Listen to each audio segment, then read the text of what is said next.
Metzger, Chair of Fire, members of the committee, Andrea Meyer, Legislative Director for the ACLU of Oregon. Okay, that's not testimony I want to follow, but I will. I provided you all the testimony. I understand I'm under a very strict amount of time, and I will try to adhere to that. I wanted, with the last 3 days, to review the legislation you put forward and issue spot concerns we have. So that's what I've done.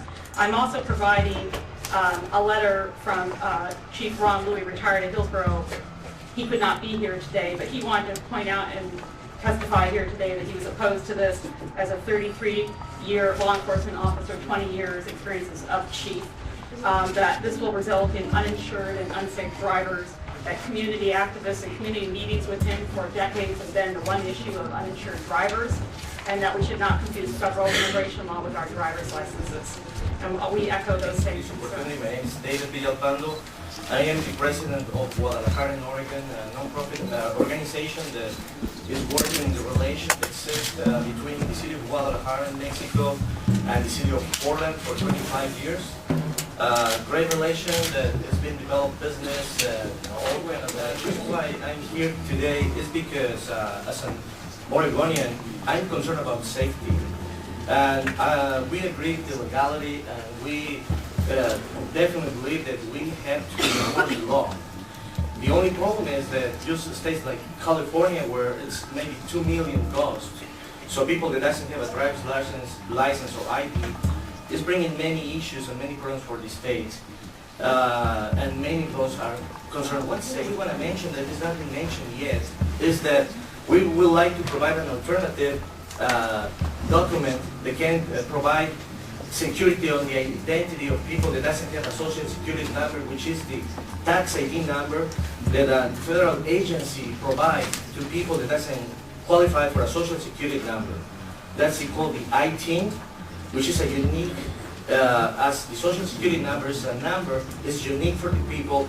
And again, it's a federal agency who will assign that number, which obviously they go through all kind of security process in order to be sure that these people is paying their taxes, they are real, and they provide these numbers. So it's another way, an alternative way to have the opportunity for these people until new laws or regulations provide legal status for all these people. Because the truth is, you know, from those 12 million people of illegal, undocumented people in the United States, we have at least 1%, which means about 120,000 residents of Oregon are going to be driving with no driver's license, and that will be bad for the state because they will stay here. So we like you guys to review and hopefully amend the law so that you guys provide an alternative way to, first of all, provide a driver's license, an ID, because without a way to track who is here in the state, how they're going to control the safety, how they will know if it's a terrorist, as we fear terrorists as well, is going to be coming to this town, at least.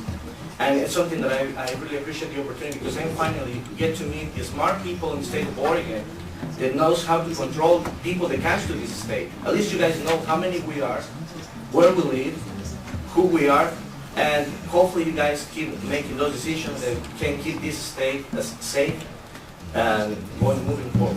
Thank you. Thank you, Chair Metzger and Chair Fire and members of the committee. For the record, my name is Ramon Ramirez. I'm president of the Oregon Farmers Union.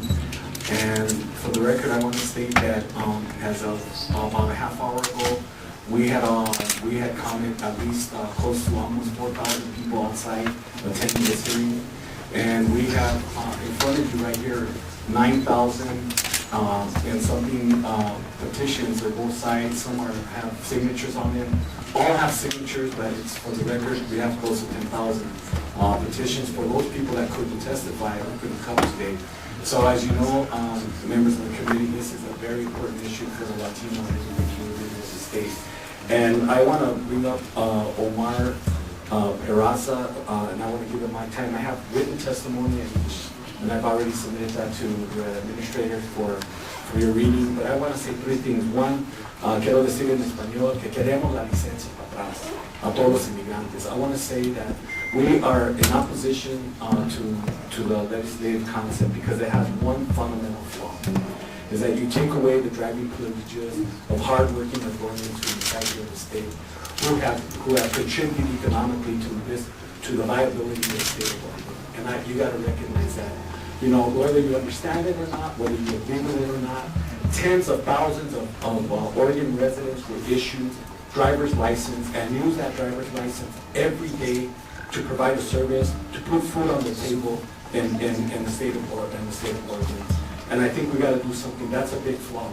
We might not do it in this session, but we certainly got to address the issue that, you know, the possibility that tens of thousands of people are not going to be able to drive, and that's going to have a public safety effect on all Oregonians. The last thing I'd like to say is that my father, a Mexican immigrant from the state of Chihuahua, fought in the Korean War, right? And, you know, if your proposal would become law today, you know, he won a Purple Heart in the Korean War, he would not qualify for a Oregon driver's license because all those veterans, right, who have provided a service in the armed forces of this country up to 1964, all the records were burned in Pennsylvania, from what I understand, and he would not be able to get a driver's license, and that is a horrible thing.